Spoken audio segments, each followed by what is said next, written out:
So we're here to talk about the question, can ads subsidize journalism? And at Secret Media, that's exactly what we're working to do. We are a technology company helping premium publishers to create a sustainable ad subsidized experience. So let's get started.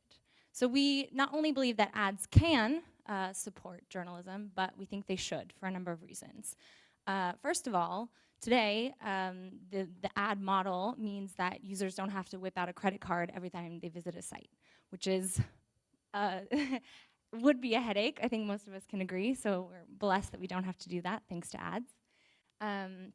This ease of transaction, and I think we should talk about the fact that it's a transaction for the content, means that the 3 billion global internet users have access to all this information. And that's important, maybe not so much in developing countries or in developed countries, but in developing countries, the purchasing power might not be enough to have them access the great content that they can today. So we'd like to keep it that way. And lastly, ads maintain the integrity of independent journalism, and I'll touch on that later. I'm sure most of you have seen this. If you haven't, this is called the Lumascape. This one's from 2015. It's brought to us by a company called Luma Partners. What you see up here is everything that is in advertising technology today. So everything from agencies to ad serving, behavioral targeting, measurement, etc., on and on and on. The problem here is that all of this is on publisher pages, whether they know it or not. And every logo you see up here adds an ad call, a ping. It's adding weight and time, and I believe Jason mentioned this. It's gumming up pages.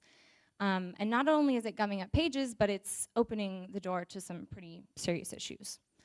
So for the user, some of the issues are latency, again, just the time needed to load the ads and the content. It's frustrating. Second is data usage. It's a pretty legitimate concern. What is being collected? Who has access to it? The privacy issue that we hear talked about a lot. And then lastly, the advertising world works hard to make sure that there are KPIs on exposure, but let's face it, sometimes it's just too much. So there's a high exposure. On the publisher side, again, all of these calls, all of this tracking, if all of that stays advertising focused and is used to better advertising, that's one thing, but there's the potential for data leakage and corporate espionage that is not talked about very much, but it's very easy to track what users are doing on a corporate network, for example, and to get a pretty good idea of what's happening at a company. And then malware, obviously, is a big issue as well.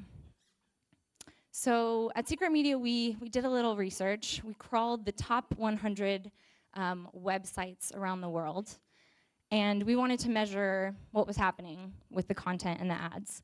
What we found is that the average online article, 80% of the bandwidth was used for the ads and 20% for the content. And this is less than 140 characters, so did that on purpose. So that brings us, the bottom line is that publishers have lost control of their pages, clearly. And that brings us to ad blocking. So about a year ago, we did a study with JW Player. They're one of the top video platforms in the world. They have a huge footprint. And we were focusing on measuring the time spent that was unmonetized. So I believe Jason gave a number on the number of uniques in the US who are blocking. But what's interesting is that the time spent is far higher than that. So what we calculated was that 26% of time spent was unable to be monetized. That's a big number, especially for video where CPMs are very high. What does that mean? Where are we going? Again, we've only seen ad block rates increasing linearly, but increasing, and I think they'll continue to do so. What will this number look like in the future is a big question. Well, a pretty good look is what's happening in Germany. So Germany is a very privacy-focused culture.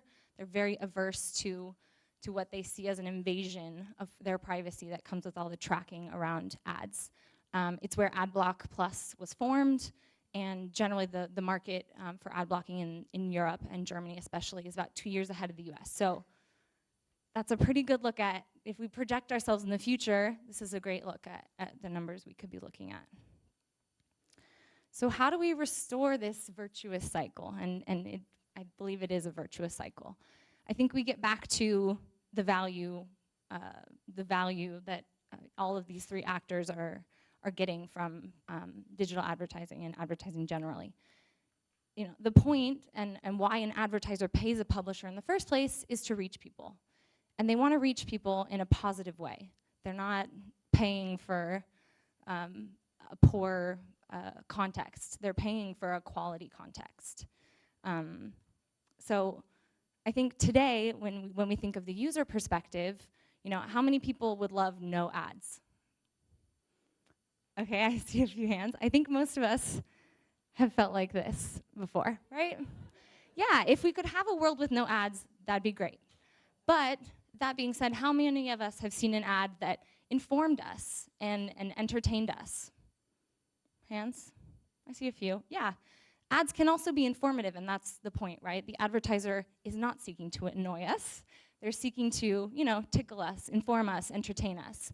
And the difference between the two is context, right? How is the ad served? To whom? In what context? And so where do we go from here? And others have mentioned this. The market really needs to focus on the user. You know, publishers, I think, spend a lot of time thinking about the user experience, tinkering with the look and feel. But I don't think I've ever heard the term user ad experience. And I think that user experience and user ad experience really need to be combined. They are one and the same today. Part of treating the user well is not deceiving them. And I think Jeff mentioned this, but not only can native ads be blocked, they also, to some extent, you know, deceive and betray the trust of user. You know, if journalists are being paid to write something, then that's no longer a bias-free piece of information. Whoops. There we go. So at Secret Media, our mission is to help publishers build a balanced level of monetization. So as many before me have mentioned, you know, over the years, the technologies, everything I've showed you, all those lines of code, all those ad server calls, all of that has been increasing and increasing, the number of ads and trying to maximize the revenue per page, per user. And we've passed the tipping point, right? We're way over.